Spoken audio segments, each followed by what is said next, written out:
What's good, everybody? Today's episode is brought to you by Get Upside, where you get paid to do something you're going to do anyway, and that's just fill up your gas tank.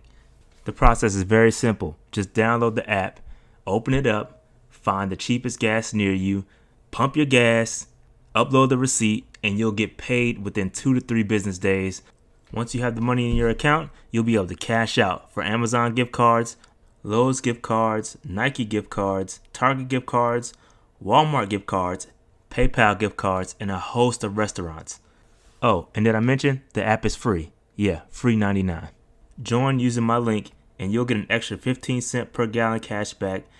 The link is in the description box. Thanks for watching. Keep pounding. What's up? This is Derek Brown of the Carolina Panthers. Shout out to Rashad and David of the Panther Nation podcast. The voice of the Panther Nation. Make sure y'all like them and subscribe. Keep pounding. Yo, this is Panther legend Jonathan Stewart, and I just wanted to shout out to Rashad Beard and David Rhodes of Panther Nation podcast. The voice of the Panther Nation. Keep pounding.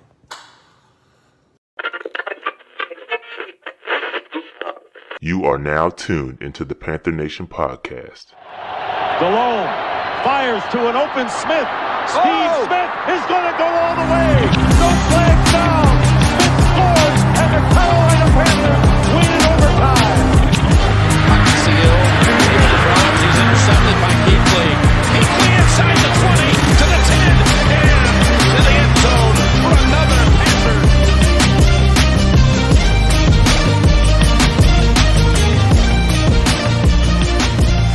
Welcome to the Panther Nation podcast. And here are your hosts, Rashad Beard and David Rhodes.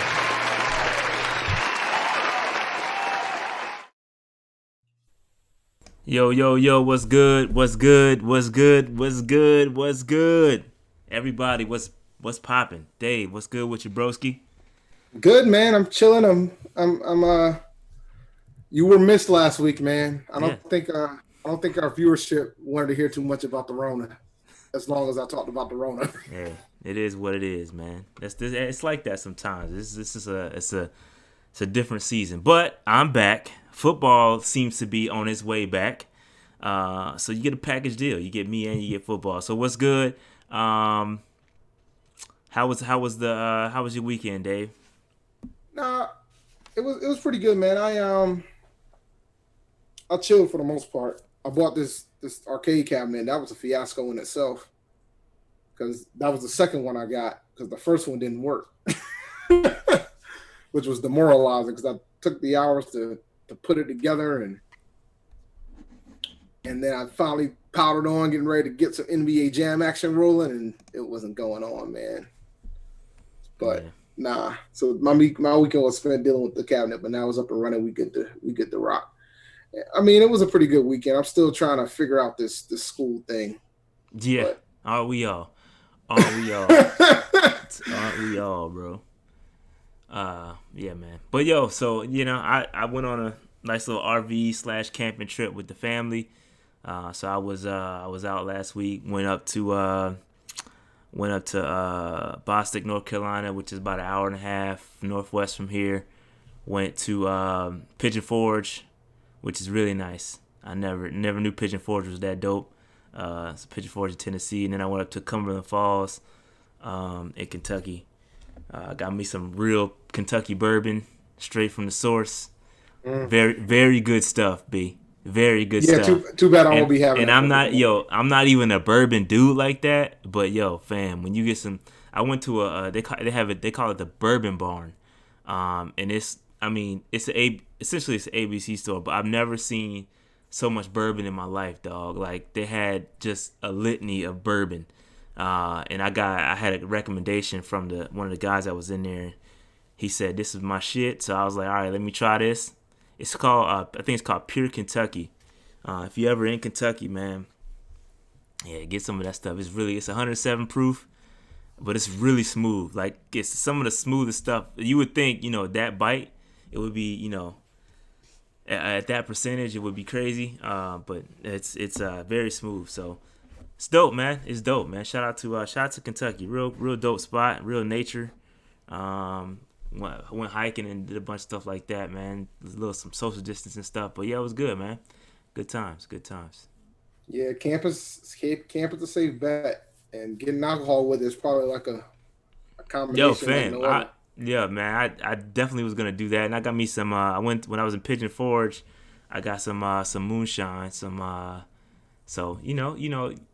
like to get the local delicacies as far as alcohol is concerned. I mean, you know how that go. You go to the Dominican, you get you some rum. You know how it is, man. You know how it is. So Oh, yeah. No, you good. You froze up for a little bit, but you good. yeah, I saw. It was the other way. Okay. But yeah, no, it's all good. But yeah, man, I'm back. So good times. It's a lot to talk about, Dave. It's a lot to get into. Training camp has officially started, and a lot of interviews took place. There's been some roster moves. There's some things going on with this opt-out stuff that is available.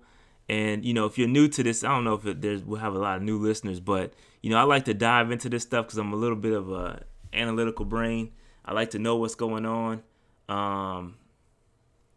So I kind of want to know what's happening with this whole opt-out situation. So I found a really good article that breaks down the whole opt-out situation and what happens and in a couple different scenarios. So I want to go over that. So we'll go over all of that stuff. And let's get into it. Dave, you want to jump right in? Let's go, man. The opt-out thing is, I want to talk about the opt-out for like 10 seconds, but the opt-out thing is interesting because... I'm going to have a whole section. I have a whole section of it if you want to wait, but you go ahead. Dog, what is the date? What is the deadline? So that we'll talk about that. I don't know. I think it's really... They don't know either. We'll get there. We'll get to that.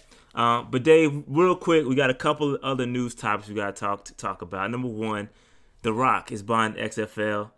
How dope is that? How dope is that? I love it. It's full circle, and I'm hoping that he can keep it relevant because I think the XFL was doing pretty well. It was. Like, people aren't giving XFL enough credit of how well they were doing before this pandemic showed up. If the pandemic didn't show up, they had a lot of potential for this to be a while. Yeah, because it wasn't really competing with the NFL like that. No, it was a good product. It was a really good product, man. So go ahead. So I'm happy that The Rock is full circle. It's still got a wrestling edge to it. I'm curious to see how McMahon feels about it, since he paid only $15 million for it.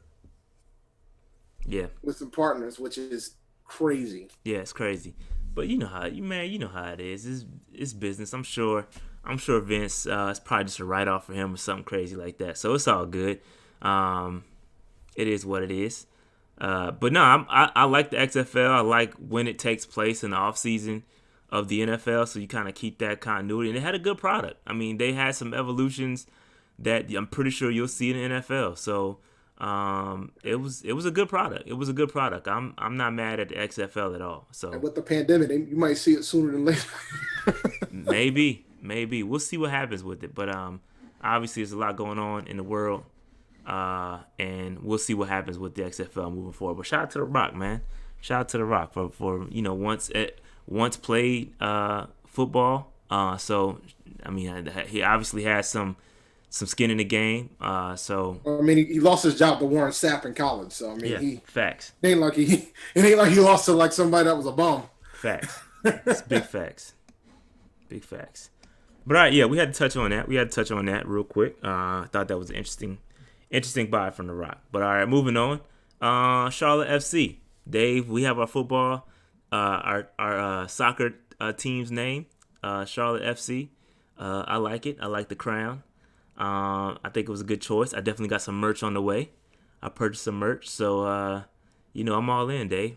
I'm all in. You got the minted 2022. That's not mine. That's not my shirt, but I think I know, but I'm just saying you got the minted action going. I did, yeah. Coin. I like it.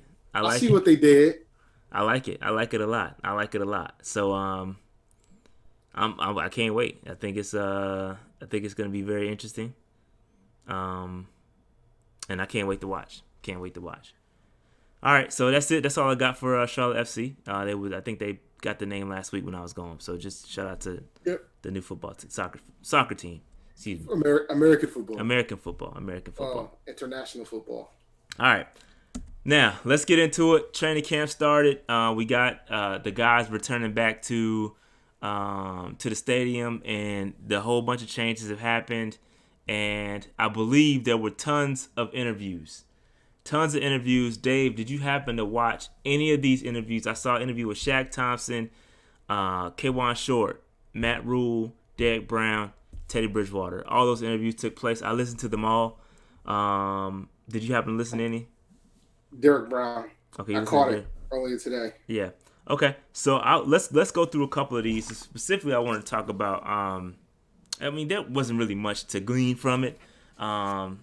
You know how it is, but it was good to hear from some of the players about what's going on, how they're reacting to the whole COVID situation. But I want to talk first about Matt Rule and what he talked about. I mean, you know, I'm starting to find a little trend with him, but we'll talk about it in a quick second. So Rule talked about Curtis Samuel. He talked about his deep playability. Interesting note, which is what he said is pretty much what I said about how he wasn't always connected with. I think that's a big thing. And also, Dave, I don't know if you knew this. Can y'all not hear me? Yeah, I'm trying to check that now. Is it rolling? Yeah, I think we're fine. Oh, yeah, I think we're good. We're good. Sorry. All right. Yeah, I'm checking the chat. So no, I think we're still good.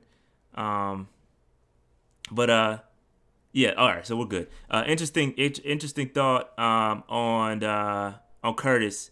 I think a couple of teams hit us up for Curtis. They wanted to trade for him, and we wouldn't let him go. So I'm hoping that means we have some things in the plan for Curtis. Talked about how he could be put at running back, slot, all that good stuff. You know, so hopefully, you know, it is what it is, and that'll get taken care of. Because I like Curtis Samuel a lot. I did a whole series on him last year, and I hope he is utilized properly moving forward. But yeah, man. So just a quick. I mean, all the coaches seem to talk well about Curtis, but then don't know how to use him. So hopefully Joe Brady comes up Joe Brady comes up with some good ways on using Curtis Samuel. All right. So a couple of things on some coach speak items. Okay. Because I'm finding a real trend on Matt Rule, and I don't know if he just doesn't know what he's talking about, doesn't know what he's doing, because he is a rookie head coach. This is a weird situation, but there's some things that he says in these press conferences that go completely left, and they end up. It's just weird. Whatever he talks about, the opposite thing happens. So first instance of that was, and I'll just give you a brief example, was how he talked about Cam Newton. Oh, I love Cam Newton. Cam is great. Then next thing you know, Cam is out of here, right? So I've got a couple more instances of this, Dave, and the reason why I'm bringing this up is because when you listen to him, I'm trying to find a trend. He's a new coach, and I'm trying to follow the tea leaves of what to believe and what not to believe when your coach speaks. And he has a lot of coach speak, okay? So one thing that he talked about, and these are just recent events that happened and that quickly were overturned by actions. All right. So first thing he talked about, he said Graham Gano was healthy and the medical staff was pleased with where he was. All right. So then next thing you know, he's cut. Essentially like the next day he's out of here. All right. Then he talked about another one. He talked about was how he talked about it didn't seem prudent to make cuts without seeing guys work. He talked about starting with the 90-man roster, and that's what we did. So it started with the 90-man roster, and he said this is an odd year, so it's nice to have guys to know your system in case you need to re-sign down the road. And then so he talked about keeping the roster at 90, all right? And then shortly after that, Dave, we started to cut mad people and got down to 80. And he did talk about having the flexibility, but I'm like, dude, like you just talked about keeping the roster at 90, and it didn't seem right to make cuts. Prudent. It didn't seem prudent, right or prudent to make cuts without seeing guys work. And then you turn around and cut dudes. I don't know if you had a chance to see those guys. I highly doubt it. Yeah, Zoom. Yeah, I highly doubt it, but those guys are cut, a day later. So I don't know. It's just weird. I'm trying to read what's going on. But it's just interesting. Yeah, he said Marcus says it's either that or Rule and Herney don't talk at all. Maybe that's the case. I don't know. But they seem to be on different pages. I don't know what's going on because as soon as he says one thing and then something else happens. And again, that could just be the dynamic of what's going on. Maybe I don't know. But I'm just pointing these out. These are just follow tea leaves that I'm following. All right. So I think that was pretty much the big one. One interesting thought was that he said that he's used to not working with the preseason. So obviously in college they don't have a preseason, so he's used to not working with the pre. I thought that was an interesting thought. He's used to relying on the scouts and whatnot. Yeah, he's used to relying on the scouts and scrimmages and whatnot to evaluate talent. Go ahead. One of the rare advantages that Rule might have over a lot of head coaches. Maybe that's, I don't know. That's good. Maybe, I don't know. Maybe it's good or bad, but he also doesn't have any experience in the NFL. So I don't know how that. I don't know. But anyway, the other interesting thought. There was a question asked about. I think Dave, you talked about this in the group me about the NFLPA saying that 70% of the NFL players are at risk for severe symptoms due to their BMI. And he kind of dodged that one and was like, yeah, I'm concerned about everybody. So I thought that was an interesting thought. Another thing they talked about was contact trace bracelets and all the new changes that happened in the building. They did a ton of renovations to get to allow the social distancing and talking about 8 feet is the new 6 feet. So it's crazy, man. They're getting the temperature taken every 2 seconds. It's weird, man. So I don't know how they're gonna do this. But those contact trace bracelets are dope. You get a bracelet, it beeps or lights up when you're within 6 feet of somebody else. So I thought that's a cool little thing. They're trying to make it work, but we'll see. Random question for you, since we're talking about spacing. How many feet you think you have to be away if you want to sing or play an instrument? Yeah, I saw that. I don't know. I did see an 14 feet, fam. Yeah, I saw a article about that. Dude. Well, my wife is in a community choir, so she told me about it. And then they talked about it with school because the band might be they're trying to figure out how to still do band. 14 feet. You're going to be playing outside with that. Yeah, that's crazy. Yeah, you're going to have band class outside. The marching chops, man. Yeah, but I don't know. But that was the interesting thought. He spoke for about 30 minutes. Those were the highlights that I thought were the takeaways from Coach Rule. Shaq, and it's interesting hearing from Shaq and KK. Those dudes, you really don't hear them speak much. But now, with the way things are, they are essentially the veterans. So it was real cool to hear, especially KK. Dude's really well spoken. I'm surprised he doesn't really talk more, but he's really well spoken. Really good to hear from him. Talked about how his shoulder stuff is coming back really well, and he's excited to get back. Derek Brown spoke, and it was interesting that he actually worked out with KK in the summertime. So that was pretty cool to see. Shaq, nothing really was interesting from Shaq's. Just talking about being more vocal. That was pretty much it for that. And then Teddy spoke. What did Teddy speak about? Teddy had a lot. They asked him about pretty much. He said the team feels like his team, which is very interesting to hear him come out and say that. You expect that from your quarterback, but it's just weird hearing it. He said that it's his team, and he credits the support of Herney and Tepper for making him feel like it's his team. So Teddy says it's his team. He also said it was a high percentage of the offense is what they ran in New Orleans. And he was able to get some guys together in the offseason, which is really cool. He got together. They had like a mini camp here in Charlotte, and he was able to get the running backs, wide receivers, and even some O-linemen together to practice. So that was dope. And then he talked about how Joe Brady taught him the system in New Orleans, which we knew, and he's very, very comfortable with Joe Brady, which essentially is why he's here. He also said he's 100% healthy, no issues. And then they asked him about some of the protesting and kneeling. He said he's leaning towards kneeling, and he hasn't made a decision yet. And he'll make that decision when the time is appropriate. So. Yeah, man, I like what I heard from Teddy. It's just a stark contrast from what we had in Cam. It's just really different. He's very well. Not to say Cam. Like, let's be honest. Let's be transparent here. We know Cam has his Camisms. Wasn't the best speaker and whatnot. Teddy is. Well, Monty Jones does a montage whenever they mention Cam. Yeah. So about his isms. So yeah, Teddy was very well spoken. Took his time. But yeah, no, it was good hearing from Teddy and good hearing from the rest of the players, especially KK, man. I like KK. I like KK a lot, man. I hope. I don't know what it's gonna be like moving forward with KK. His contract is pretty massive, but I like him a lot. I like KK a lot. It was good hearing from him. I think that's pretty much it from the press conferences. You got any other takeaways? That you wanted to speak about from the ones that you listened to, Dave? I'll say this about Derek Brown, man. My man Derek Brown is focused, yo. Yeah, he's got the media game down pat.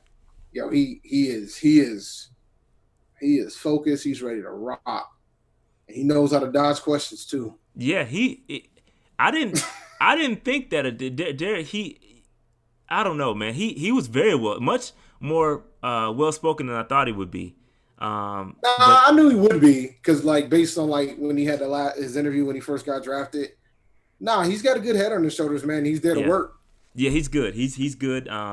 They asked him about the differences between him and KK. He kind of just dodged that. Says, I really hadn't had a chance to work together with them, but they did practice in the off season in the summertime.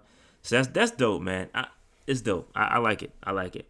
Just I don't know. Maybe it's just me. I'm not gonna. I don't know. Maybe it's just me talking. And after listening to these press conferences, man, I was much more confident with the way things may turn out this year.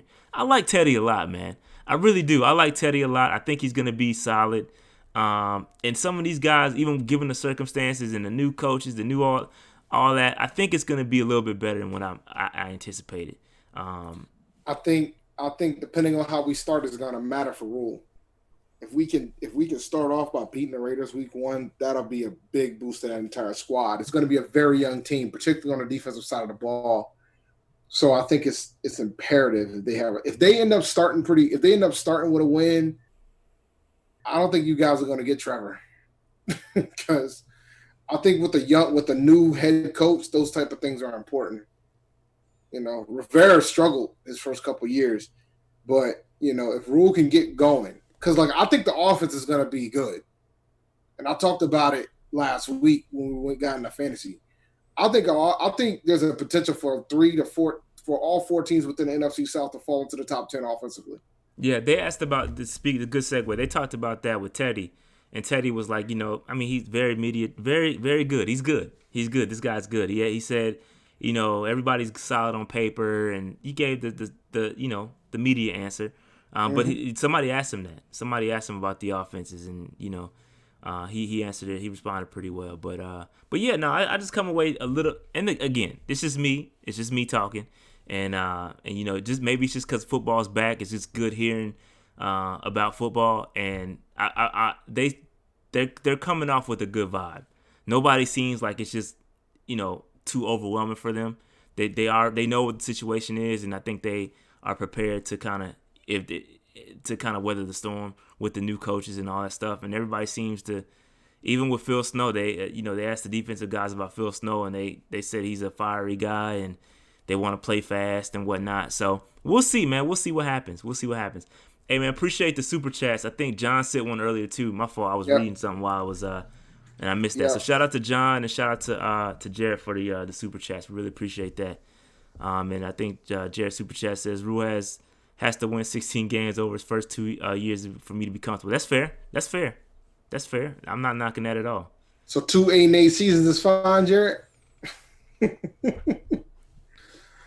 I don't know. That's plausible. I mean, like if the team buys in, they're going to be competitive at a minimum. I think the problem is not going to be offensively. I think offensively they're going to be able to drop as much points as they want. I think defensively is where the problem's going to lie. Yeah. I think the bigger concern you're going to have is whether or not Joe Brady's just a one and doneer. But that's plausible. It is very, like you want him to stick around a little bit. Listen, I told y'all that the day he was hired, I told you he's one step away from a head coaching job, and it could go if it goes really well. This dude is gonna be out of here like quick. He's young. Somebody's gonna take him out, and I'm wondering if Tepper dropped a big enough bag to keep him around long enough. That's all I wonder. You know what I'm saying? He wouldn't talk about that bag, so he might have. Right, we're talking about. There ain't no salary cap with coaches. It's facts. Yeah, he may drop a super bag to keep all them. I mean, he paid Rule a hell of an amount. Just imagine what he paid.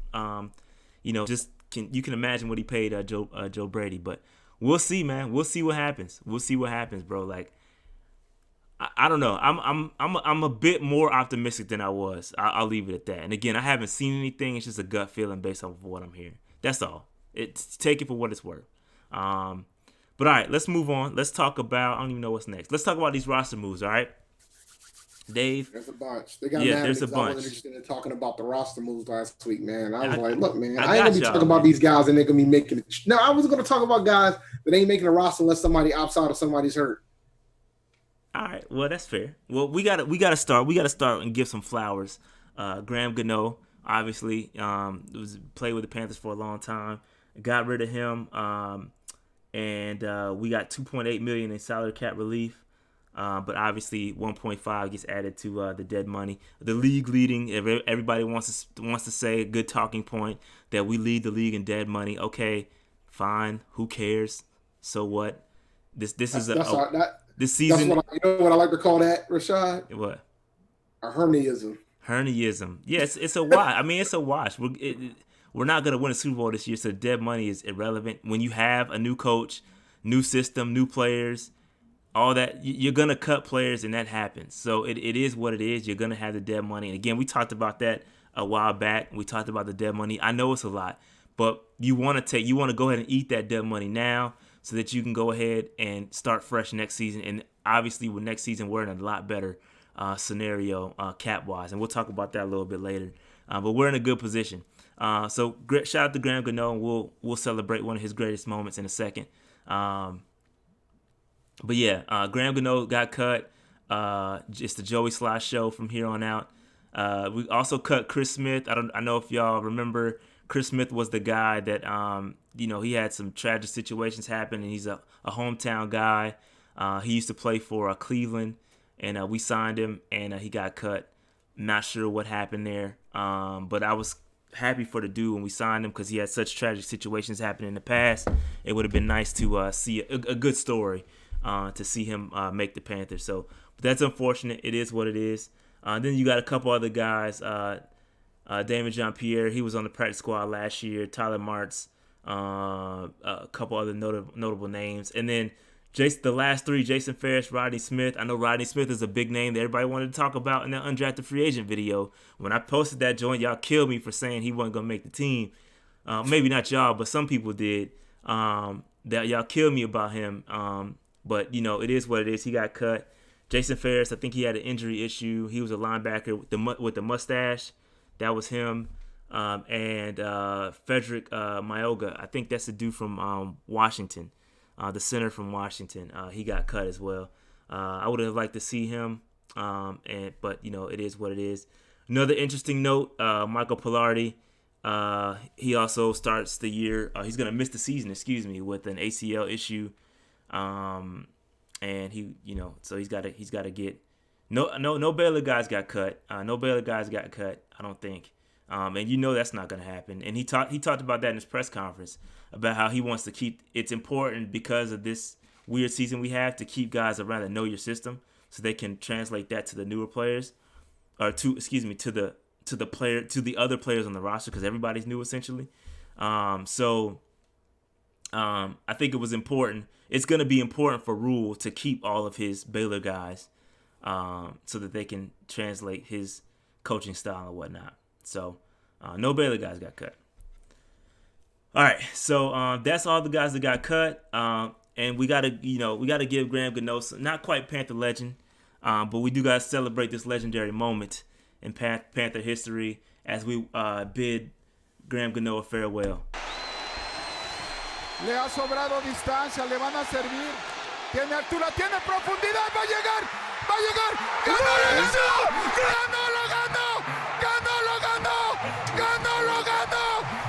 lo ganó!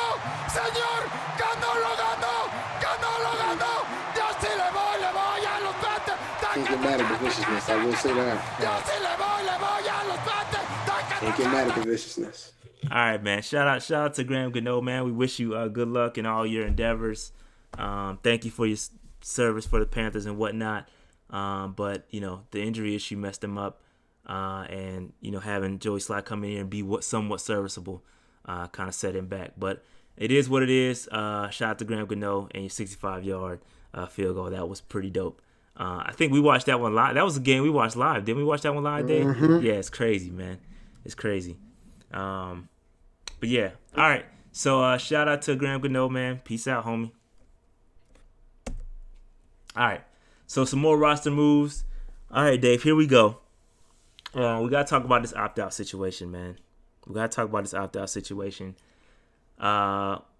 good, Shannon? So it's a lot of people considering their options here with this opt-out. All right. So Jordan Mack is a guy I think a lot of people were excited for. I think he was a linebacker from Virginia, if I'm not mistaken. And Christian Miller announced today that he was also opting out. He's a high-risk guy, and he decided to go ahead and opt out. And that, it is what it is. More power to all the guys that are opting out that don't feel comfortable playing. You got to do what you got to do. Nobody should knock anybody for opting out. But I do want to talk about some of the specifics surrounding opting out because it's very interesting. Okay, I don't think it's quite as cut and dry as everybody wants it to be. And real quick before we get into the details of opting out, we also signed a couple guys, signed a punter and whatnot. So that's it. Yeah, we talked about that punter. It was like, why are we talking about the punter that we picked up last week? And I'm like, because the only way he's making the team is if something happens to Pilardi. And then a few days after, Sharp Pilardi. Yeah, and real quick, I did want to, before we get into the opt-out situation, Greg Little, he did start on the PUP, but he was quickly activated. So he was activated from the PUP rather quickly. I don't even know why. I guess he failed the physical and then came back and then he passed it, so they activated him. Nervous, bro. Oh, for sure, 100%. The dude is one. He's close to a career-ending injury. I'm not gonna. We'll hope it doesn't happen, but those concussions are not a game. He had a ton of them already, so I don't expect much from Greg Little at all. Hence, why we went out and signed Russell Okung. So, hopefully I pray for his health, and he might need to take an opt-out year to get his mind right, literally. So hopefully, everything works out for Greg Little, but he was activated off the PUP. So it is what it is. All right. So let's talk about this. Let's talk about this opt-out situation, Dave. Because like you were alluding to, Dave, the NFLPA did agree to shorten the window between the contractual agreement and the deadline to decide whether you're going to do it, opt out, that is. And there's some final language that it needs to be tweaked in that opt out. And this is what's weird about it. You got people opting out, and there's the details haven't even been cranked out yet. Like there's still tweaking language in the opt out. So I'm based on, and I say that to say what I'm gonna read and the information that I have is based on what I know. And there's information. Obviously, this could change. So I say that to say take this what I'm gonna say with a grain of salt because it could change, but it is what it's what I have. Okay. So the NFLPA agreed to shorten the window. So I think it just came out today that they're gonna the deadline is supposed to be like Wednesday, I believe. So when it was originally supposed to be Saturday, then they moved it up to Wednesday or Thursday is what it's supposedly supposed to be. Correct me if I'm wrong on that. I'm not. That's what I'm reading. Now it changes every day. So the deadline. I read somewhere it could be as early as tomorrow. Yeah, it could be as early as Tuesday. Yeah, I saw that too.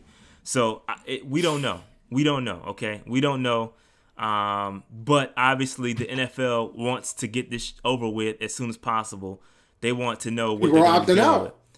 Yeah, but I guess they want to rush and kind of have people make their decisions as soon as possible. And NFLPA folded like an accordion, dog. And like the NFLPA, under no circumstances, should be okay with moving this up. Like, you got to look out for your people. Like, and everything that I'm about to read, like, all this could have been, avoided with in the new CBA agreement. Like, there's some things that could have been negotiated, like, prior to this. This is insane. Like, what I'm about to read is insane. Like, some of the rules in place if you opt out, like, it's wild. It's wild. But I don't know. Let's get into it. All right. So this is as it relates to the opt out. The NFL, they created 2 different categories for opt out. All right. There's 2 different categories. There's a high risk, which Christian Miller is one of those. He's a high risk opt out. And there's a voluntary one. So if you have a high risk, there's certain conditions you have to meet in order to be classified as a high risk candidate. It's according to the CDC and all that, or whatever. But if you opt out, the player will receive a $350,000 stipend for the season. Okay, $350,000 stipend. All right. Then that his yearly contract will be tolled, meaning that you can essentially move it to the next year and you add on another year to the end of your contract. So, for instance, if a player is under contract from 2020 to 2023, that window moves from 2021 to 2024. Does that make sense? 2021 to 2024. All right. So that player does also automatically earn an accrued season towards free agency. That's important. That's huge. So that's a good win for them as well, because that determines when you can hit free agency. So basically, the player is treated as if he spent 6 weeks on the roster. So it's a really big deal. That's a big deal. So they got that W there. All right. So that's for high risk. All right. That's for high risk. The low risk, the voluntary opt out, which is what Marquise Goodwin essentially, when he opted out, he opted out voluntarily. Shout out to him. He decided to, he lost some kids in the past and he didn't want to have to deal with that. So he opted out. Again, you got to do what's best for your family. All right. So there's no underlying health condition. And what happens is you get a $150,000 stipend. So essentially that is going to be an advance from your contract. All right. So not all players, and this is the key. This is the key. Not all players are eligible for that advance if you voluntarily opt out. That's the big thing. All right. To earn this advance, you either must be on a roster at least 3 weeks in 2019 or drafted in 2020. Okay. All right. So if you were a free agent all of 2019 but were signed as a tryout player, you won't get the advance. Likewise, if you're an undrafted player in 2020, you won't get the advance either. The contract player will toll. So if you also opt out voluntarily, your contract will also toll. So, and with the tolling, again, what happens is they're gonna deduct that $150,000 stipend from the toll contract for the next season. So do they do that for the $350K? Correct. Yeah, they do that too. They do that too from $350K. Yeah. So yes. So essentially, you're taking a loan from yourself, and that's why the undrafted free agents don't get it because they weren't on the contract. Yeah. So a really weird situation. All right. So now that begs the question. All right. So what happens if the season's canceled, Dave? So it really depends on when the season's canceled. If the season's canceled before the start of the regular season, the players will not be paid any salary other than a small stipend, and that will depend on your roster status in 2019. All right. So you ain't getting jack squat unless you was on the roster in 2019 or if you were drafted. All right. So if you earned a credited season, if you earned a credited year in 2019, you receive a $250,000 stipend. $250,000 stipend and your health insurance. So the same applies for if you were drafted in 2020. All right. If you were undrafted in 2020 or did not receive a credited season, you receive a $50,000 stipend. That's if the season is canceled. All right. The contracts for all players will toll in the NFL if the year is canceled. So it's crazy. All right. So essentially, the players are in. If you're not financially set, like if you didn't take care of yourself, this is why I think personally a lot of players aren't opting out, is because these people have to they got to survive too, right? Just because you make, and this, I'm just gonna say this, and this is just real talk here. Like, if you think that all those players, just because they make a lot of money, and you think they're financially stable, they're not. Like, these dudes are not taking care of their money like that. Like, I think people got to understand that, like, some of these players don't just take care of themselves. Exactly, Dave. They take care of other family members. Facts. They take care of folks within their circle. Like, for some players, they're covering a lot of households, not just theirs. Exactly. So I put it like this. Dave. You know, if let's say you make $50,000 a year, right?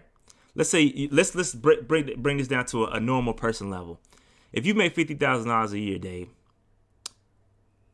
and let's say you work at Food Line. I'm just throwing an example out. Let's say you work in somewhere that is high risk. You're essential worker. Mm-hmm. You're a doctor or something like that. You make a nurse. You make $50,000 a year. Would you quit your job to go on unemployment voluntarily? No. So that's what we're expecting these players to do. Is we're saying, hey, go opt out and take $150,000 stipend. I doubt players can even. Dude, Big said it. More money, more problems. Like, these people's bills increase with the amount. Like, it's not like they making all this money and then rent $1,000 apartment. Like, these dudes are buying houses. You know what I'm saying? So I get it. I mean, if you don't like the nurse and doctor example, so let's do it this way. An engineer makes $75,000. This engineer has to go in and do work, and it's required. This engineer might have kids and everything else going on. If he quits his job, there's a lot of folks that are going to be impacted. Unemployment is not going to be enough to make ends meet, even with the $600 stipend, additional stipend that was out for the last quarter that just expired. There's not enough to cover the bills. Yeah, things aren't going to get paid. There will be a point where I have to choose between the heat or the water or the electricity. Right. Because I've already lost the car payment. That ain't getting paid. So, like, because these players, like, just like me, like, God forbid, if I ever have to lose a gig, something's going to give because you don't anticipate losing that type of money. You know, you don't take that big drastic pay cut. So imagine there's a player that makes in the millions. Let's say he makes $2 million a year, and he has to opt out because of the situation. Hold on real quick. Yes, this is in the context of the Rona. Yes, go ahead. Yeah. So like, when you're talking about, all right, cool, you know, we're gonna opt out. So he was making $2 million a year. Now he's about to go down to $350,000. That is a huge pay cut. His bills accumulate is probably more than that. Because when you make $2 million a year, most players, they're living the lifestyle of somebody that makes $2 million a year. Exactly. It's exactly right. Yeah. Like 24-year-old Dave and 37-year-old Dave are two different Daves. Facts. I live a completely different lifestyle. Exactly. I ain't buying NBA arcades and 25-year-old Dave. Exactly. So it's all about perspective. Yeah. So what I'm saying is that's why you don't see people opting out, because they got bills. Like, they got bills. Even. Yeah, I get it. It's dangerous. Like, you gotta. I think the players are expecting the NFL, and this might be This might be not, and I'm not saying, and listen, I'm not saying the season should go on or not. That's beside the point. The owners are gonna push. They want this shit to happen, all right. And I think that players are saying, "Hey, I'm just gonna play football. I expect them, the NFL and the teams to protect me, and to put in all these procedures, the contact tracers, the temperature checks. They just want to play football at the end of the day. And they're expecting the teams to make sure that they're taken care of. You know what I'm saying? Yeah. But here's the thing. We're talking about this for pro. But truth be told, the players right now that don't have an ounce of leverage are the college players. They have no leverage. None. Well, that's different. They're not getting paid though. That's my point. Paid, though. So they out here about to freaking risk their lives, their potential careers, like NFL, because the Power Fives are going to play. The Power Five conferences are going to play. So they're out here risking their livelihood, not getting paid a dime, and don't have any leverage. I think the Pac-12, they're trying to do something in the Pac-12, some of the players, but they lack leverage right now. They don't have anything to stay for. Yeah. And some of those kids are probably getting some levels of coverage that the NCAA don't need to know about, but there's that too. And so Marcus is a good point. Yes, obviously, too many people out here are barely making ends meet to feel sorry for them. Yes, great point. I agree with you, but I'm just bringing up the point as to why guys aren't opting out. I mean, you have some dudes that are opting out, and then you have like the vast majority of people not. And I think part of the reason too is because it isn't fully like it's not. The NFL does not. They don't have a plan. They don't have a plan, right? The details aren't fully hammered out yet. You know what I'm saying? So like, you expect dudes to opt out when it's not even fully organized yet. You know what I'm saying? All right. So Slim J just said the opt out deadline is Thursday. So we'll see on Thursday by Thursday how many people opt out. I'm pretty sure I will have my fantasy board ready because that's going to be very dependent on how I'm going to handle fantasy. No, and I agree. And this is not me saying that the NFL, the season should or should not happen. That's you already heard. You know my opinion on it. What's that? They should not have a season. Yeah, I agree. I agree with you. Not have a season because they're not prepared, man. The thing like I've always thought they never prepared for this, but then I watched the presser of Dana White after the UFC event on Saturday, and then they asked him about like how you guys were able to do it regarding the bubble. What do you think the other pro sports aren't doing? And the first thing he said was, there is no way in hell you can get this done right without a bubble. It is impossible.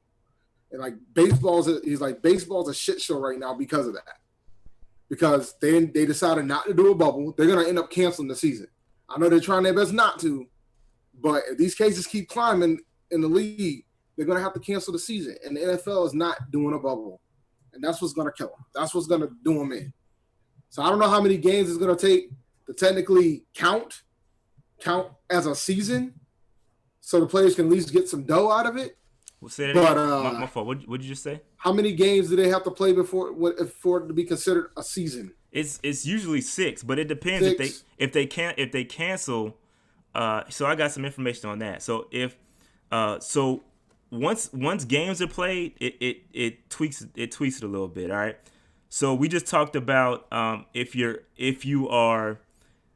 earned a credited season last year, you'll get, if the season's canceled and you earn a credit season in 2019, you'll get $250,000 and your health insurance. Same applies for those drafted in 2020. You'll get the same thing. And if you go undrafted, you'll get $50,000. That's if the season's canceled. But once the games are played, the equation changes a bit. So if you make it to final roster cutdowns, then the players' contracts will not toll. All right. Stipends will also increase to $300,000 and $100,000 respectively, though that amount will offset by any salary earned prior to the cancellation date. So whenever they cancel, they decide to cancel whatever.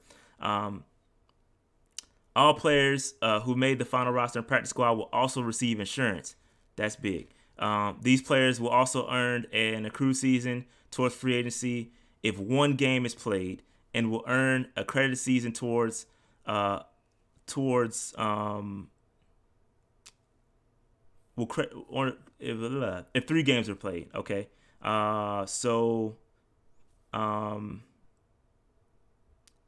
says note that if you sign in season, you will need the full amount of games played to earn an accrued season.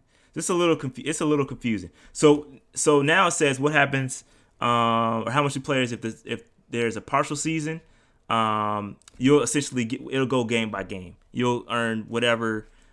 And so if there are 12 games, you'll get 13/17 of your salary. It's assuming there's a bye week and whatnot. Yeah. So that's good. That's how it's gonna work if there's a season and they cancel it during the season. So you'll get paid a wee bit more, or a lot more actually, than your stipend. All right. So yeah, I don't know, man. It's this, and again, I don't think all that is hammered out officially yet. I think there's still some language in there. That's probably what they're working on right now. So that's a great, yes, Matt that's a great question. So players would owe. I read this. It says players would owe the money back if to the teams if they fail to make the roster in 2021. Yes, that is. I saw that. Yes, I did see that. Yo, man. Whoever, is his name DeMarcus Smith that runs the NFLPA? They need to fire him on sight. Yeah. They're not represent the players well. That's what I'm saying, man. Like, they ain't got nobody to blame but themselves. They signed off on this. And but then that's what happens when you have a. Go ahead. But that's what happens when you have a league full of have and have-nots too. That's true too. The rich players, the ones that got the big deals, they got a completely different perspective than the ones that are barely making ends meet. So, that's what happens. Like Cam Newton making $1.5 million a year is different than the Cam Newton is making $20 million a year. Yeah. They would have two different perspectives. Yep. That's a fact.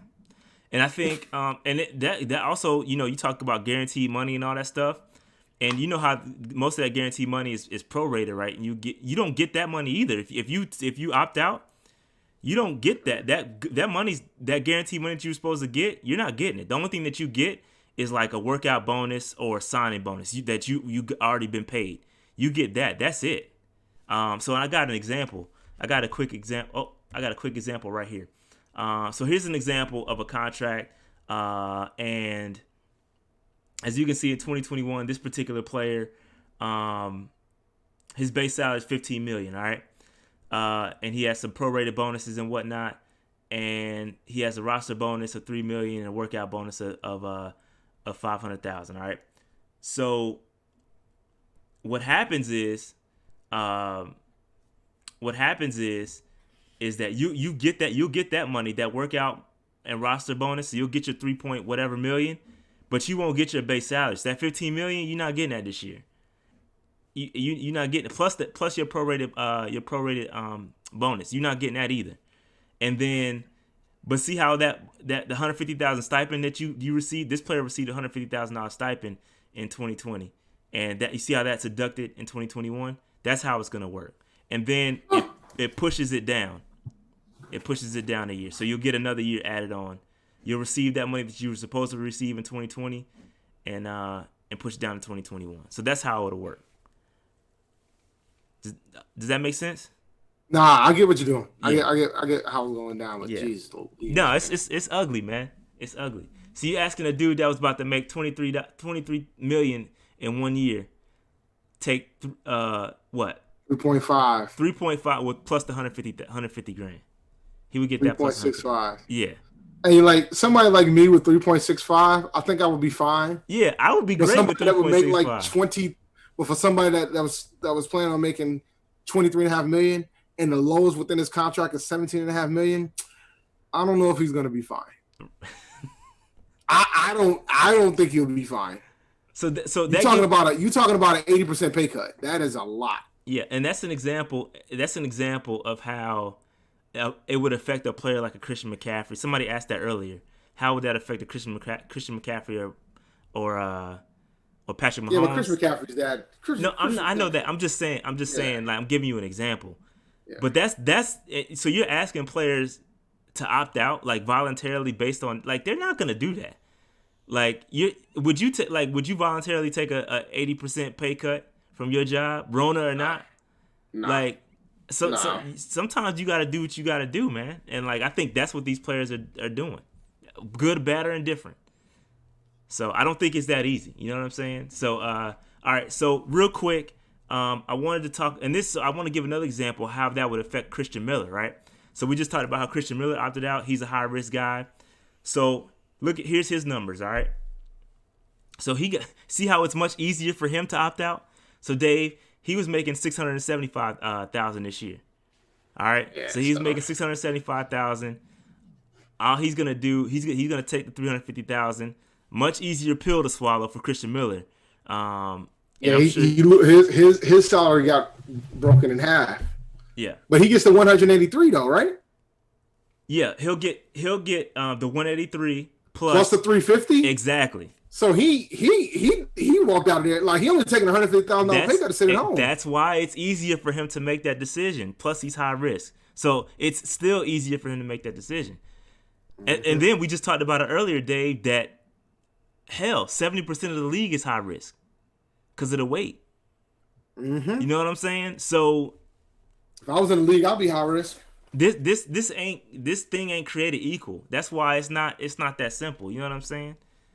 He does got to make the team next year. He do got to. I don't know if the high risk people got to pay it back. I don't know about that. We got to find out. I got to find out. That's but probably based on the NFLPA, they probably got to pay that. They probably don't know that either. You know what I'm saying?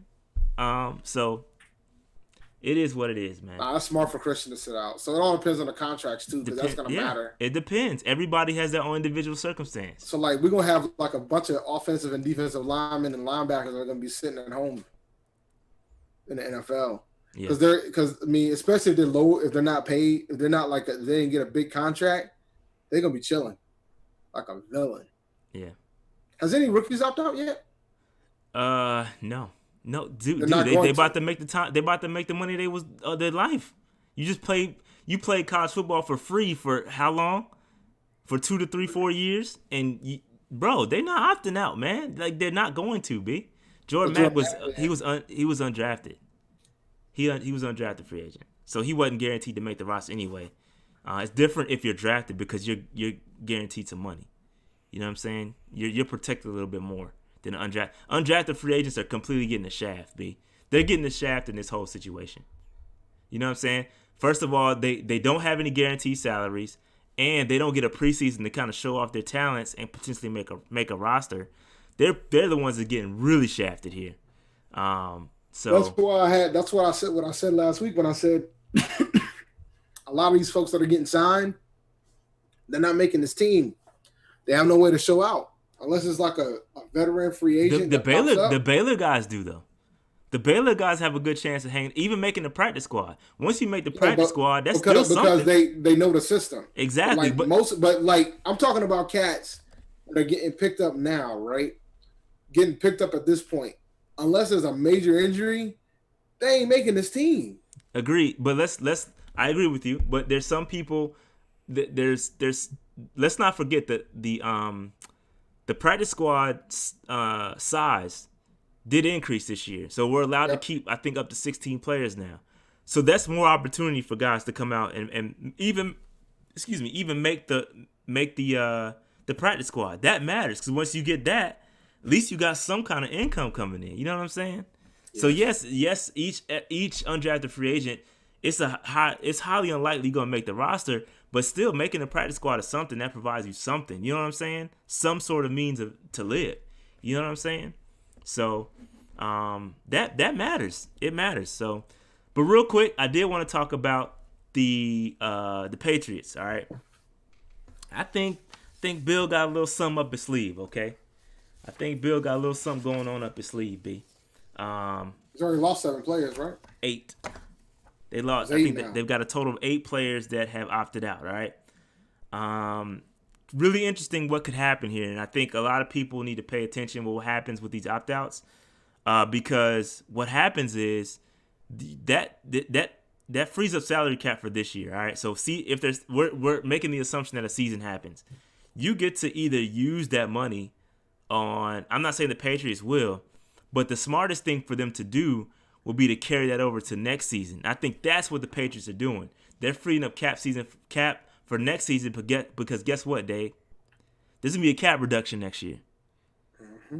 So you take that carryover into next season, and you can kind of bite that bullet a little bit easier. So I think the Patriots got something going on with these opt-outs. So I think he knows what's going on, and I don't. I think he's out here playing chess with these opt-outs. So I just wanted to point that out. They got a league high. I think they freed up about $19 million in cap space. So you can carry that cap. Yeah, because there was a star player that opted out, and there's talks that Devin McCourty might opt out too. Patrick Chung opted out. I believe the one of the linebackers opted out. I can't remember. Dante Hightower. Yeah, he opted out. So yeah, they got some big names that opted out. That's some big names that opted out. But yeah. But anyway, that's I just want to bring that up because I think it's interesting. It's interesting. All right, so real quick, speaking of cap space, this is kind of where we are next year. We're assuming, I don't know if that projected salary cap for next year is going to be accurate. I don't think it is at all. But if it stays the way it is, we'll have $42 million. I think even if the cap gets lowered or stays the same or gets cut, I think we're still in a decent position. I think we'll have a decent draft position. So I think we'll be okay if the cap decreases. There's some people that are going to be in trouble though. There's some teams that are going to be in some serious trouble if the cap decreases, for sure. I think we'll be fine though. We'll see what happens. The Saints. Yeah, I think I did read that, and I did think I saw that the $195 million was the number that I saw floated, and I think we would have like $9 million in cap space if that happened. Somewhere around that. So I think we'll be fine. We'll be fine if that were to happen. But keep an eye on the opt-outs. I think it's interesting conversation. We'll see what happens with the opt-outs. Again, we only have 2 so far. One kind of mid-major one in a Christian Miller. Hope that doesn't hurt his standing with the team next year. Hopefully he doesn't get lost in the sauce. I think he could potentially get lost in the sauce. He was already one of those tweener guys, didn't have a real position. Although Rule and them do like versatility, I don't know, he wasn't drafted by them. So when you're in that tweener, I don't know. I hope everything works out because I like Christian Miller a lot. But and I hope he with this high risk situation, I hope it works out for him in the long run. But that's all I had, Dave. That's all I had. Any other thoughts? Any other thoughts before we open up the phone lines for a little bit? Thursday, man. If somebody crazy opts out for the Panthers, we might have to do an emergency episode. Oh yeah, we'll do emergency episode. Something happens. What if Shaq ain't gonna opt out? He making too much money. Nah, he'll opt. Well. He ain't gonna opt out. He making too much money. He just got that contract. He ain't opting out. He did just get paid. Who was so again ask who was the second best Panther in my opinion? Second on the best roster Panther now? On the roster? I'll probably give it to DJ. Ooh, that's hot. Oh, more. Okay, I thought I went Dante Jackson in my head. No, I'm gonna go KK. I'm gonna go KK. Yeah, KK. I'm gonna go KK. What jersey I got on? You know it. Come on, man. The bridge, man. Teddy 2 gloves out in these streets, broski. Come on, dog. The bridge. The bridge. Teddy 2 gloves, man. That's my boy. I'm rocking with Teddy. Teddy B_H2O. Facts. I'm Team Teddy all day. Team Teddy all day. All right, the phone lines are open if you want to talk. Anything y'all want to talk about, we can talk about it. It is what it is with these opt-outs. It's going to be interesting, man. I do think the NFL is going to push this through no matter what. I think they're going to make it happen. I know the baseball season's going through some stuff. Good to see NBA back. But how many cases they got in the NBA right now? I don't know. They don't think they have any, right? Not an ounce. What about the NHL? No, they got the bubble. Not an ounce, but they both got the bubble. Now UFC's been having cases, but most of their cases were with trainers, occasionally with fighters. But they have a way to isolate them really quick, and they've been able to backfill fights too. But even UFC, when they have cases, they're in a bubble format. So yeah, I think personally the NFL could have handled this much better. They could have planned a little bit better. I really like Dave's idea with the kind of regional bubbles. That was a good idea. You could have they should have cut you a nice check for that day. That was free. They're not gonna do it, so that's why I know I'm not getting no type of a check. I know. I'm just saying that's free game, man. You gave them free game, Dave. They could have. I gave them free game that the NFLPA or the NFL commissioner hasn't even thought about. They should do regional bubbles. I mean, it's not like they have to do something, because then if you do regional bubbles, you can potentially put the bubbles in a non-hotspot state. Yeah. Something that's not as crucial. That was a good idea, man. That's free game, man. Yo, like you could drop for example, you could potentially do a bubble in Rhode Island. You could put a bubble in Rhode Island. You know what I'm saying? And then that'll reward the Patriots because they've been dominating the AFC East for so dang long. All the teams ain't that far away. And you drop that bubble in Providence. Nah, they gotta if they're gonna put the bubble, they gotta put it in like Vermont or something like that. Well, you could do Vermont too.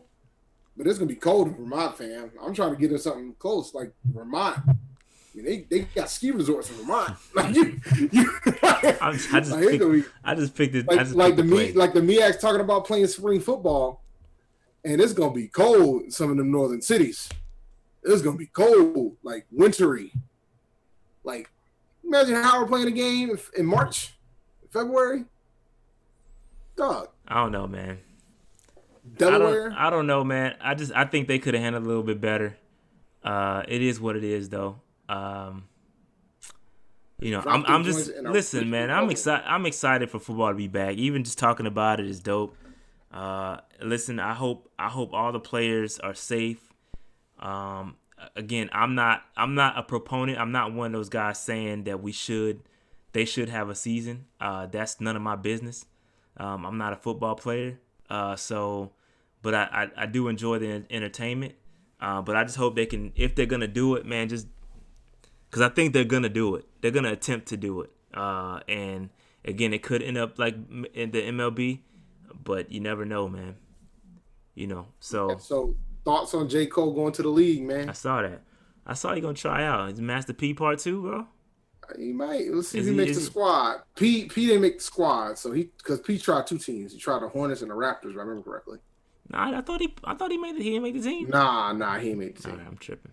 Nah. He played through the preseason. Okay, that's what I saw. Yeah, he played through the preseason, but he didn't Speaking of P, man, have you been watching the No Limit joints? Oh yeah, I'm a No Limit connoisseur, sir. Fam, I just caught up because I think they started it when I was out last week. It started on Wednesday. Fam, I caught up, bro. Like there was so many things I didn't know, man. Like I was a No Limit fan. Like back in the day, man, the factions are so dope. Like between No Limit, Cash Money and Rough Riders, Rockefeller. Yo, that was an epic time of music, B. And P, I didn't know one kind of thing I didn't know was him hiring Michael Jackson's lawyer to give him that game, paid him $25,000 to give him the game on how to go independent. Man, that's dope. For you to cough up that cash. The thing that I didn't, I was a big No Limit fan when I was in high school, but the thing that I didn't catch was Iveen, man, when he had to meet with Iveen, and Iveen was like, "We're gonna give you $1 million, do this thing," and he was like, "Nah, fam." And he was like, "Well, you close this door, you'll never get a job out here again." Yeah, if you leave, you never come back. And then another one I saw was another cool moment was when he's talking about how he got that crib out in L.A.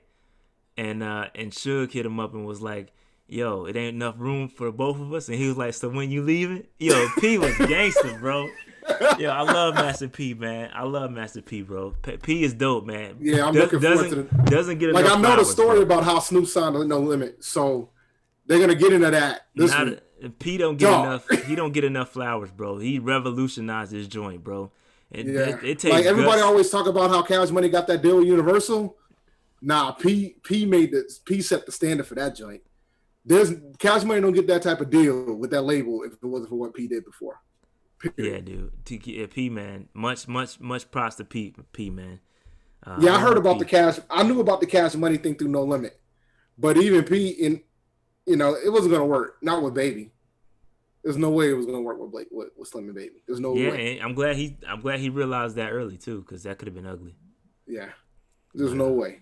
But yeah, man, shout out to Master P and No Limit. If you're not watching, it's well produced too. Like it's not like some BS BET. Like it's really good. It's BET well does produced. a pretty good job with some of these docs, man. I gotta give well produced. credit. It's well produced, bro. I had low expectations, but Dave said it was really good, so I was like, let me hop on. And it's dope, man. Yeah. It's really good. It's really good. And it's gonna get better because now they're about to get into the run. They about to.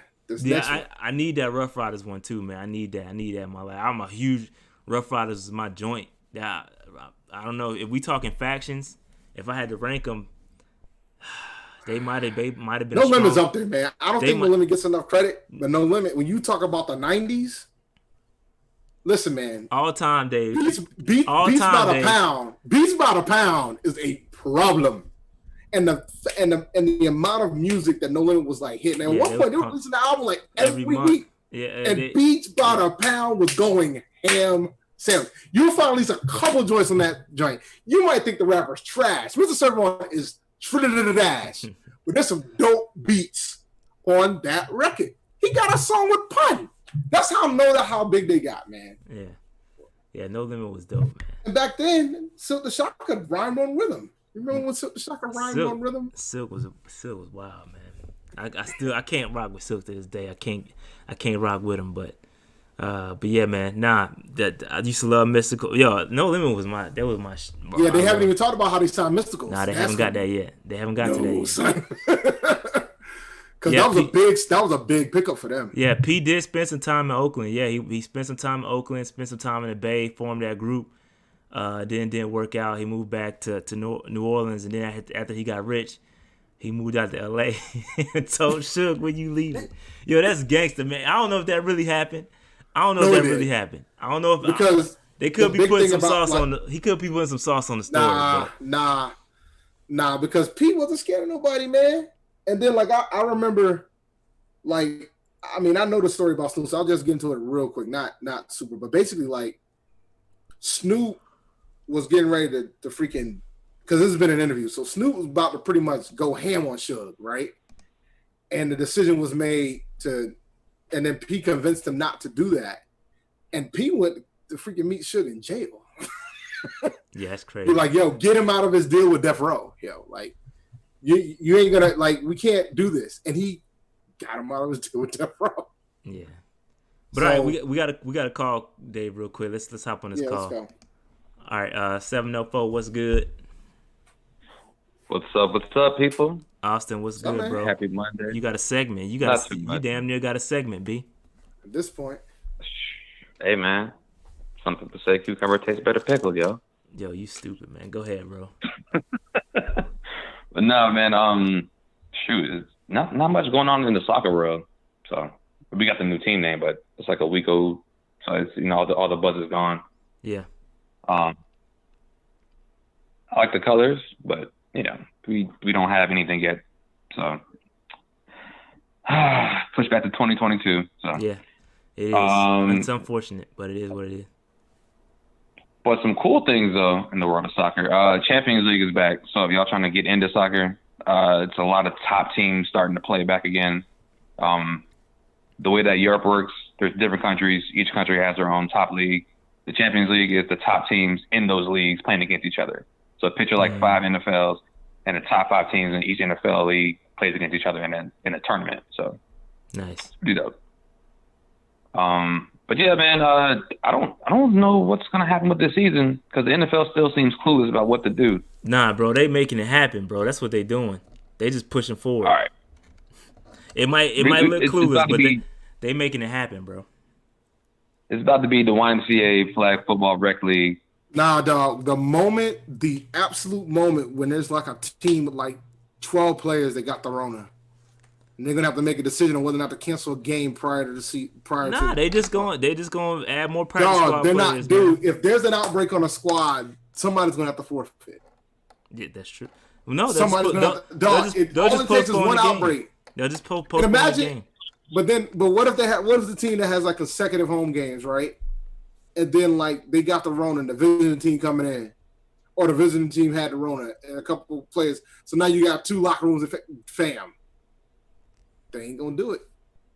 I mean, it's 53 players, but if a certain set of players like dog, you think they're gonna be out here if all the quarterbacks get the Rona? You think they're gonna just throw the practice squad quarterback in that game? They probably would try. They will. Yeah, I'm telling you, they will. Yo, it's nuts. I'm telling you, they're gonna do whatever it takes. I'm not doubting it. They're gonna do whatever it takes to keep this thing going, bro. I think they're gonna add. I think what's gonna happen is they're gonna add more practice squad players. They're gonna add more to that, and they're just gonna go with it, bro. If a player gets the Rona, they're gonna get him out, quarantine him, put somebody else in that joint, and keep going, bro. I'm telling you, man. That's what's gonna happen, bro. They're gonna test every because the Panthers are testing like every day, so they're gonna test. They don't have any cases yet, so shout out to the Panthers, man. They've done a pretty good job. That's what I'm saying. And there's other players that other teams have the Rona, like Garner Minshew. Either has been exposed. That's what the list is. They have the COVID or reserve list, and either you have been exposed to it or you've got it. And Matt Stafford is on that joint. Garner Minshew's on that joint. So it's happening. It's happening. But they keeping it moving. Keeping it moving. You know what's also wild? It just hit me. The NFL is like the only major sporting organization in the world that I know of, or in Europe or America. Because New Zealand is back but nobody goes to New Zealand every day. So the NFL is the only one that's going to have fans. Everybody else just has no fans. So yeah, they making it happen. They need this. They need this money, B. The fans gonna probably have to sign a waiver too. They making this money, dog.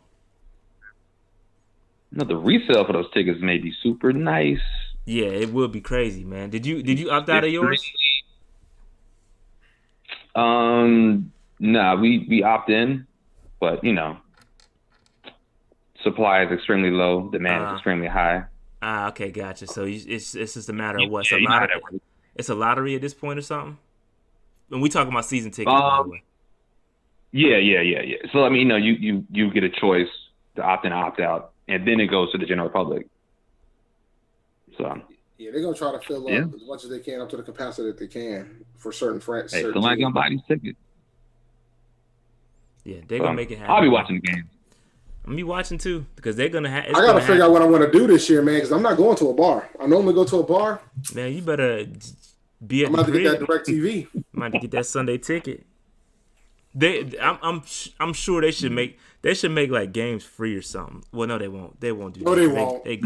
No way. They about to put fans in the freaking stadium. I know, Dave. As soon as I said it, it sounded crazy, man. So I was like, they're not gonna make it free. I'm gonna have to pay, which is fine. I'll pay. They might make Sunday ticket like a grand. I ain't paying if it's $1,000.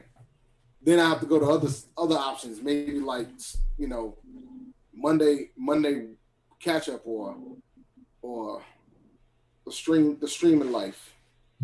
Now they better keep the prices as is. They can't raise it. Yeah. But all right. Well, I guess on a.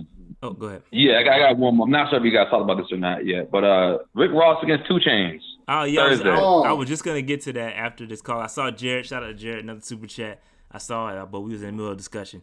Yeah, Rick Ross, 2 Chainz. I'm rolling with Ross. I'm a huge Ross fan. Listen. I went back and I was riding up the street. Had to go to Greensboro, and I did like a versus in my car, and I think it's a little bit closer than what I initially had it. I don't think there's an answer.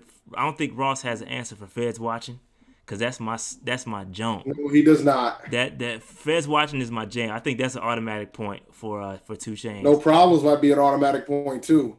But the dilemma that he has, that's like I think Ross is gonna win, and I'm probably a bigger 2 Chainz fan.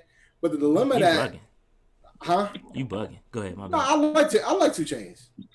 I mean, DTP. Like I've been a fan of 2 Chainz before he was 2 Chainz. So you like Titty Boy? Is what you're trying to say? No, I'm saying that I remember him as Titty Boy. You could say it, Dave. You can No, it's cool. I mean, he was Titty Boy and he changed his name.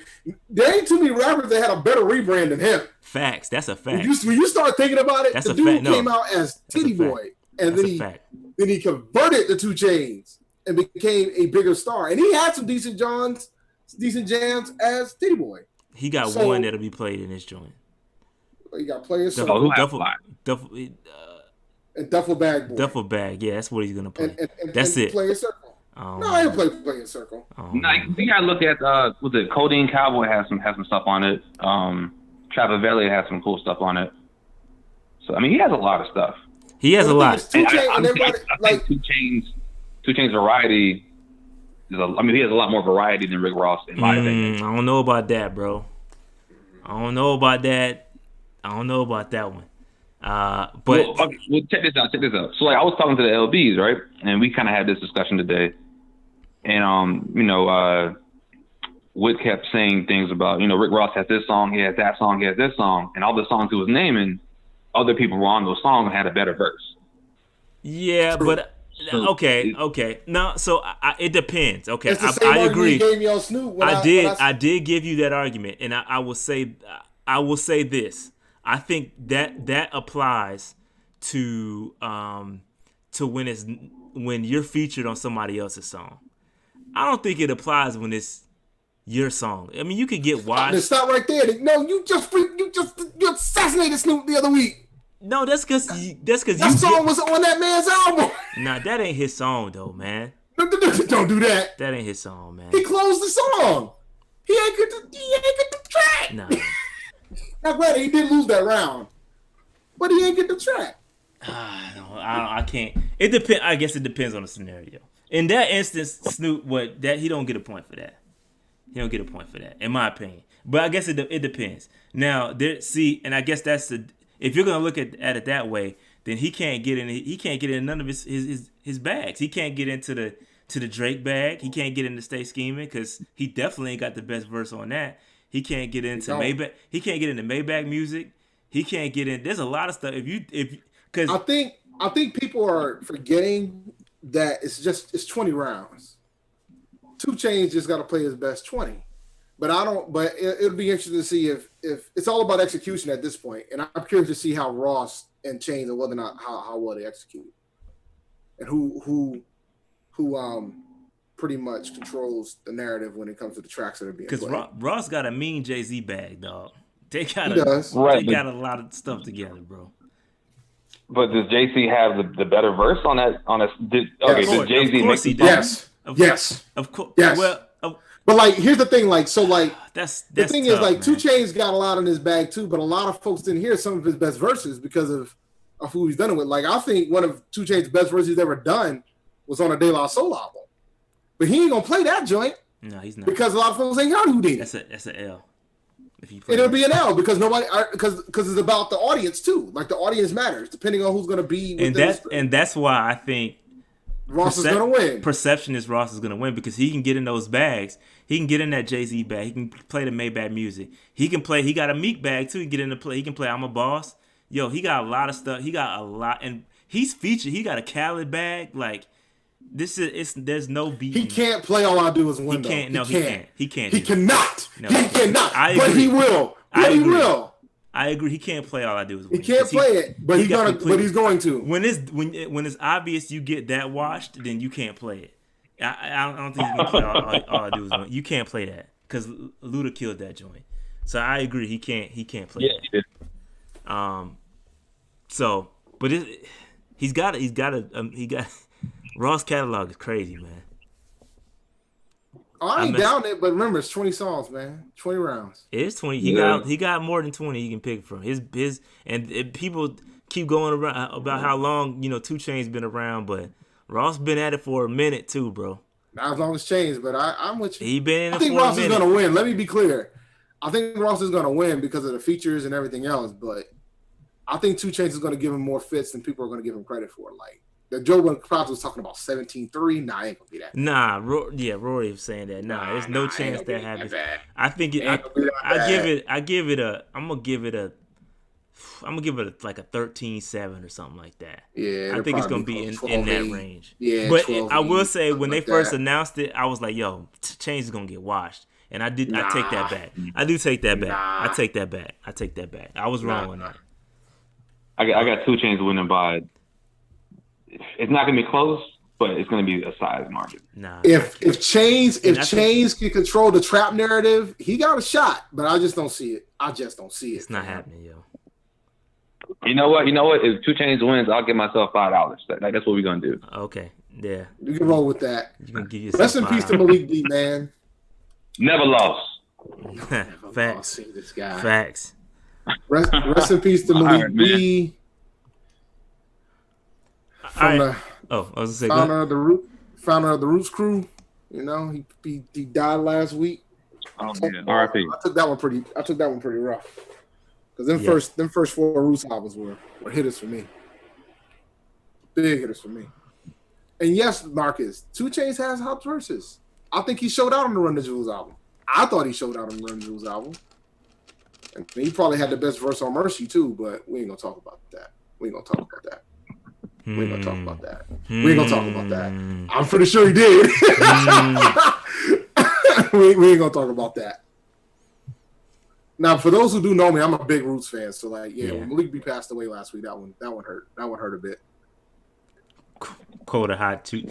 Yeah, I can't. I probably could if I really sat down. I can't do that for Ross, so that ain't fair. I could definitely do it for Ross. Ross is I'm telling. I love Ross, man. His ability to pick beats is crazy, and what he does on the beats. But then it goes back to what are we talking about? What are we talking about now, right? I think it all matters. I think it matters, but my point is that what are we talking about here? I'm not doubting it. Like, Ross ears for beats is ridiculous. But what are we talking about here? This ain't a producer battle. It's not, but if it was Ross versus Nas, Ross would win because Ross picks much better beats than Nas. Yeah, Nas cannot pick beats, man. To save his life. Oh, go ahead. God. I want to hear these responses. Because I could go an hour about some of the terrible beats that he picked. Like, next. Anyway. Nas should be the undeniable GOAT. But because he can't pick a beat to save his life, there's questions, man. Yeah. All right, Austin. Let's let Austin rock, and then we'll close this thing out. Oh man, that was it for me. Okay. All right, Austin. Well, appreciate you calling, broski.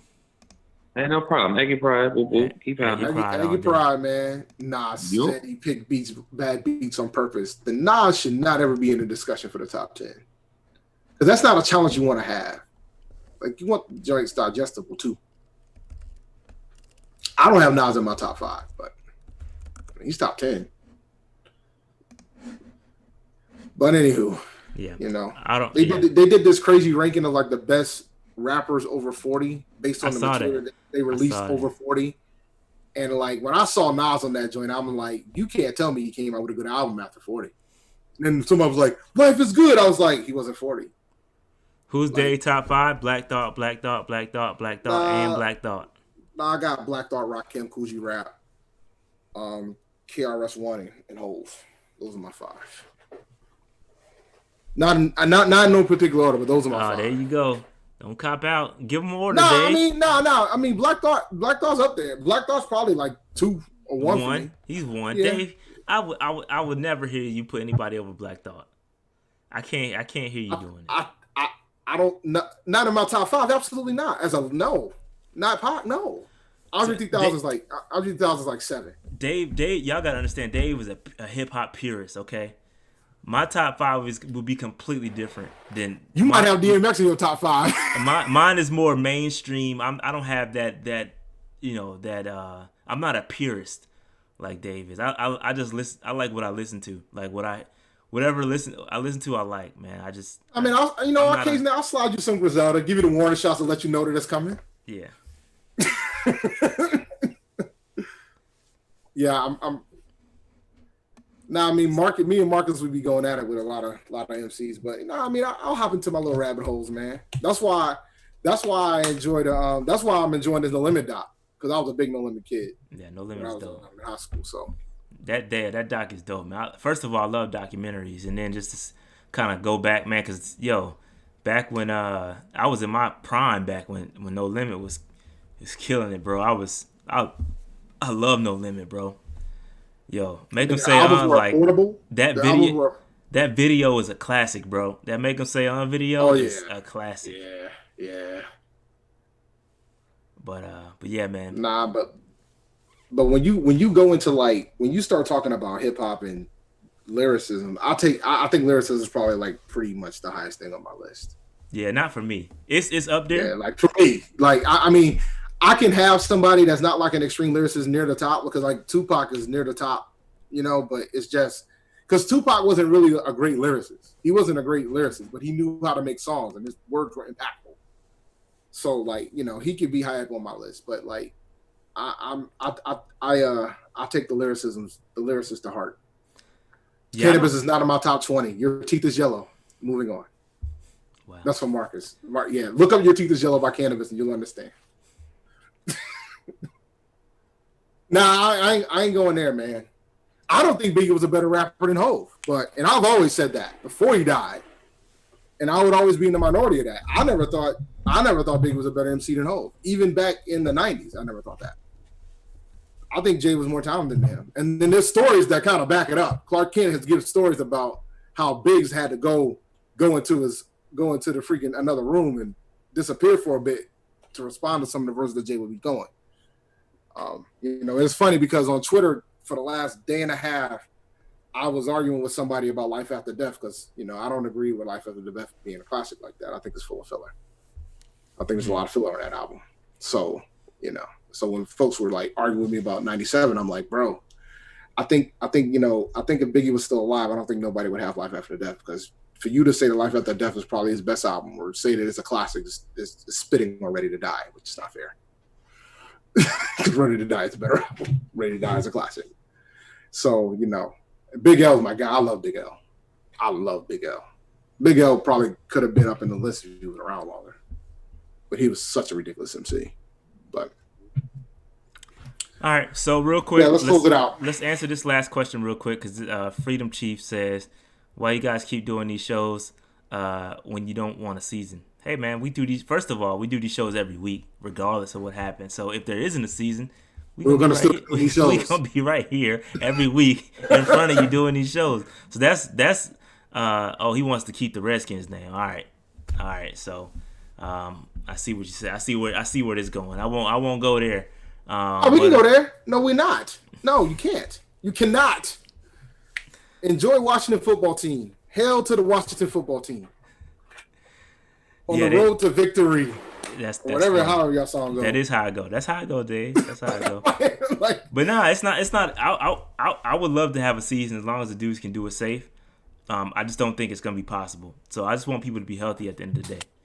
So but yeah, I can't get with keeping the Redskins name, bro. That's disrespectful. Nah, that can't happen. And there's other teams that are in trouble, but it's just a matter of time at this point. There's other squads in trouble. All right, I'm a big Little Brother fan, John. Just so you know, I'm a huge Little Brother fan.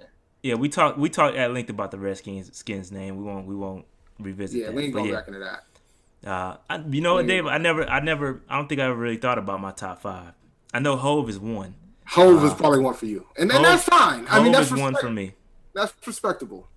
I can't be mad at anybody that puts Jay-Z at number 1. I can't. Because it's tough not to put him up there. Hov is up there. I don't know, man. I never really thought about it. I could list a bunch of rappers, but I don't know. Probably Wayne would probably be in there somewhere. Oh, I would never have Wayne there. I don't know, man. I don't know. I've never thought about it, Dave. I never thought about it. I mean, Jay being one, I can't be mad at. Because, I think when you put the combo of Jay's longevity, he's got a couple classes under his belt. He's got some flops, too, but, some of the best. Big Daddy Kane has a flop. So it's not, I can't be mad at a rapper having a flop. But when Jay is on, Jay is on. Again, for me, it's not about lyrics for me. His lyrics are dope, but see, I like Jay's, especially and y'all might kill me for this, but I like some of Jay's later content. I like the inspirational, the business, because I'm a business dude. It's like when he started talking that talk, and I love that, man. It's dope. Like 444 was a dope album. I know y'all probably don't like it, and y'all I love if you want to rank it, it's probably not on your top. But yo, that talk to me is just dope, man. That's what I love that. So I listen to Jay for different reasons, and I love how he's. Other than 444 might be his best album since he retired from Black Album. It's between that and American Gangster for me. Yeah, I didn't like American Gangster. I love American. I know you loved it. I mean, it's good. It's not a bad album, but I wasn't a huge fan. Yeah.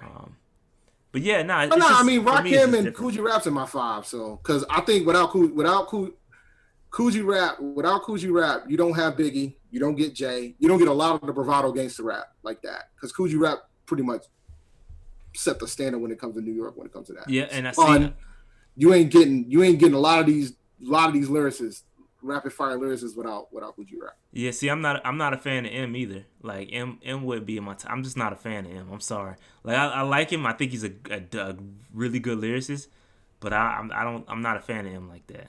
He wouldn't be in my personal top 5. He's dropping from my list, man. He's dropping. He is dropping from this list because he's getting annihilated on his own shit. And the thing is, I'm confident he's not the best rapper in Detroit anymore. I'm very confident of that.